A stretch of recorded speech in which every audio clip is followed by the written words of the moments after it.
হযরত মুহাম্মদ সাল্লাল্লাহু আলাইহি ওয়াসাল্লামের মৃত্যুর সময় জিবরাইল আলাইহিস সালাম এসে নবীজিকে সালাম দিয়ে বললেন, ইয়া রাসূলুল্লাহ, আল্লাহ আপনাকে সালাম দিয়েছেন আর জানতে চেয়েছেন আপনি কেমন আছেন।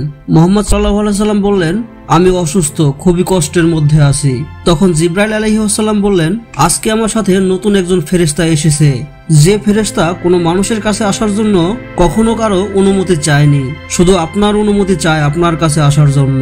আর সেই ফেরেশতার নাম মালাকুল মউত। তখন মালাকুল মউত মুহাম্মদ সাল্লাল্লাহু আলাইহি ওয়াসাল্লামের কাছে এসে সালাম দিয়ে বললেন, ইয়া রাসূলুল্লাহ, আমি আদম আলাইহিস সালাম থেকে শুরু করে আজ পর্যন্ত যত মানুষের জান কবজ করেছি এবং কিয়ামত পর্যন্ত যত মানুষের জান কবজ করব, কারো কাছে কখনো অনুমতি চাইনি আর কখনো অনুমতি চাইবও না। কিন্তু আজ আসার সময় আল্লাহ রাব্বুল আলামিন বলেছেন, আমি যেন আপনার জান কবজ করার জন্য আপনার অনুমতি প্রার্থনা করি।